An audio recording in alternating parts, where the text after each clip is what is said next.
it's my pleasure to introduce our next reader, Dusty Miller, who I've had the joy of being in workshops with now for since December or January, I think now. So Dusty grew up in Northampton, Mass, and now lives in Williamsburg. Her past life included playing drums in an all-girl rock band, publishing 4 books on mental health topics, and teaching in a clinical psychology program. Now she has begun a new life as a writer of memoir and political thrillers. Welcome, Dusty.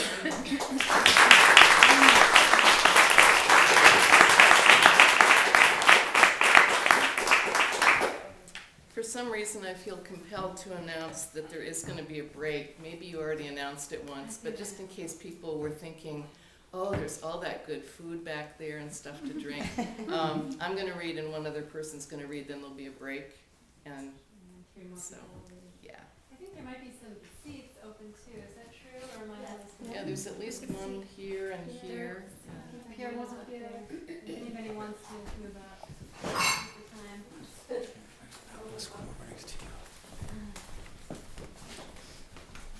Okay, this is a chapter from a memoir I'm working on right now, and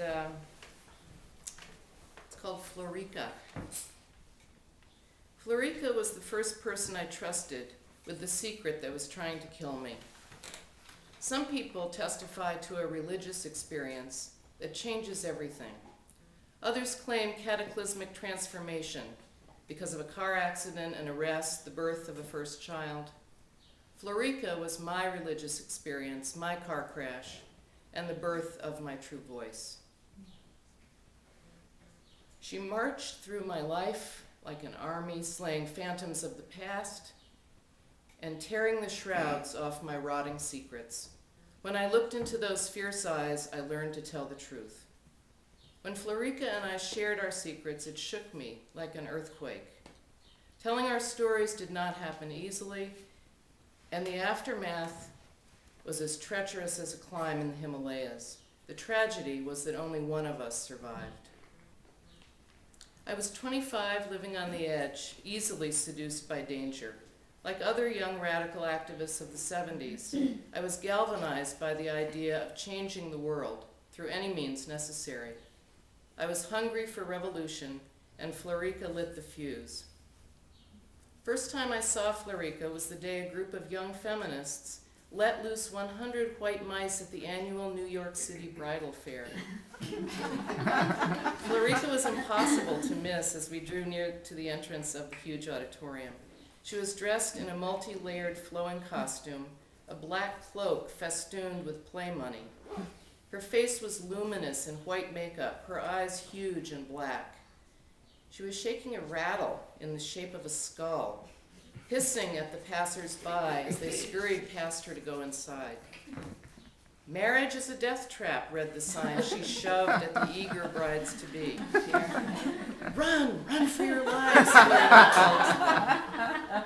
I was horrified and fascinated.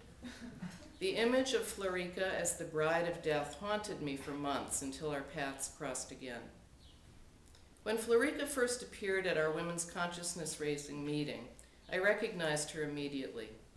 No one could possibly forget that face, that wild mass of black hair, the challenge, as she stared straight into your eyes.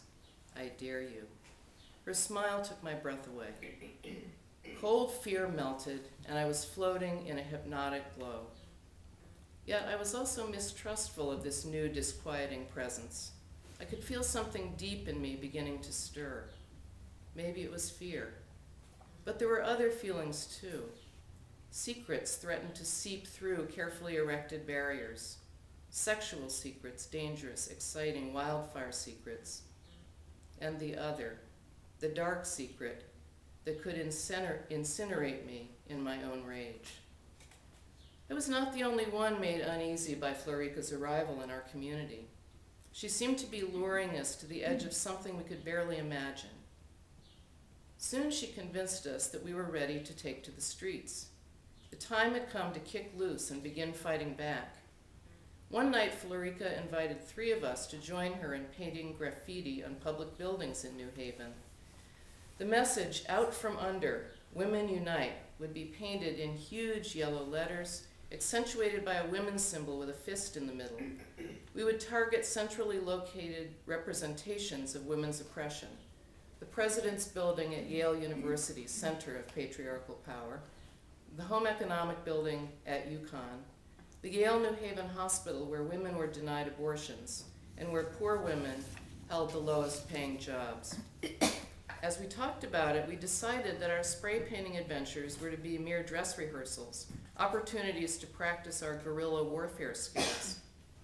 Keeping our identities secret, 4 of us would constitute the first wave of spray painters.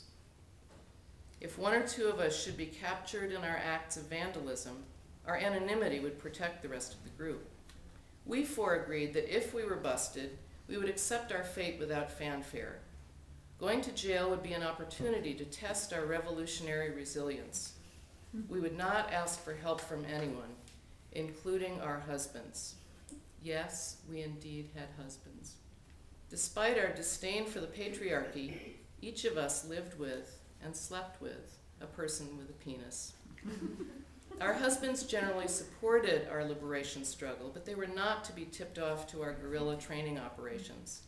And so, as my young husband slept innocently in our railroad apartment, I set forth to become a political vandal. The first time we spray painted political graffiti was as exciting as the first time I kissed John Kramer in 7th grade. Our daring act of vandalism was electric, like pumping up the volume and screaming with Janis Joplin, my soul sister, my delicious pain. The combination of fear and excitement triggered an adrenaline rush that lasted for hours. Even our preparations charged us up, stealing the spray paint, cutting out the giant stencil to be used for the fist-bearing women's symbol, putting on our black clothing, waiting until 2 a.m. when we were least likely to be apprehended. And then we were headed for our target, the New Haven Register, the city newspaper building, our chosen symbol of patriarchal media domination. I was afraid, but I understood that I would keep this to myself. Fear was something we would not mention as we threw off the chains of female vulnerability. Florica and I volunteered to do the painting while Liz and Gilda kept watch. My heart was thundering and my hands shook slightly as I sprayed the words, "Out from under."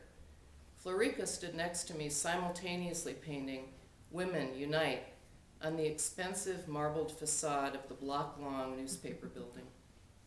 In the next moment, I held up our stencil while she sprayed the shocking yellow women's symbol.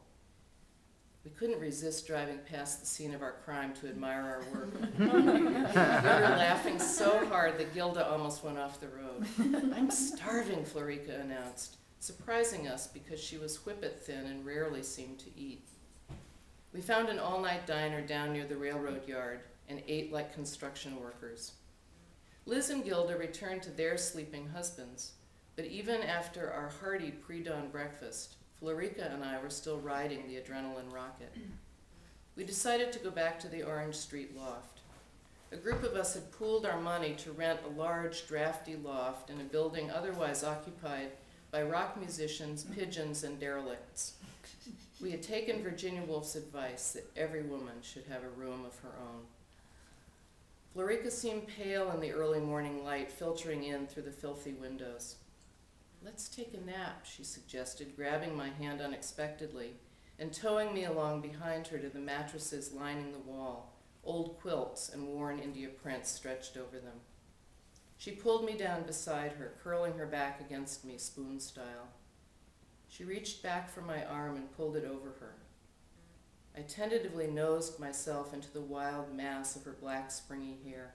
I loved the warmth of her, and even the oddly appealing smell of her hair, cigarette smoke and something else spicy. While she plummeted into a deep sleep, I lay there uncomfortably awake. Only a few days earlier, she had given me a strange little note. It was possible that she was communicating that she wanted to sleep with me, but I wasn't really sure. Maybe she didn't mean that at all. I had been too afraid to ask. I was also afraid of my own desire returning, the deep desire for women that I had been trying to leave behind. Now I was struggling between a sudden wet longing and a warning bell signaling potential disaster. I lay there holding her, breathing in her spicy scent, afraid to wake her by moving my arm.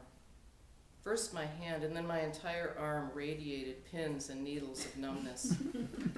I wished that I could numb myself entirely, but my body was warming and waking up. My energy seemed to have roused Florica from her nap. She squirmed away from my protective clasp and rolled over to face me. "What are you doing?" she asked, a mix of fear and curiosity. "Nothing," I replied, meeting her stare. "You curled up against me and you put my arm over you and fell asleep. I'm just lying here." My heart was beating so fast I thought I would pass out. "Are you lying with me or to me?" she asked, her eyes mischievous. She looked at me boldly, not moving away, not even an inch. "Well, I'm reclining next to you on this mattress, and I'm starting to freeze, so let's pull one of these quilts over us." We were still wearing our heavy coats, since the loft warmed up only when the sun shone through the windows or the guys from the rock band below us turned on the heat. I pulled the cover over us both so that it made a little tent. We peered at each other like children playing in a dark room. Florica took my hand and placed it under her coat against a very small breast. I was holding my breath and my hands felt too cold to slide inside her turtleneck jersey. "What happens now?" Florica whispered, trembling. We lay still for minutes. My brain seemed to be in some sort of lockdown. I had no idea what to do. I might as well have never made love with a woman before. My old sexual self-assurance had left me flat, and I was shivering just like Florica.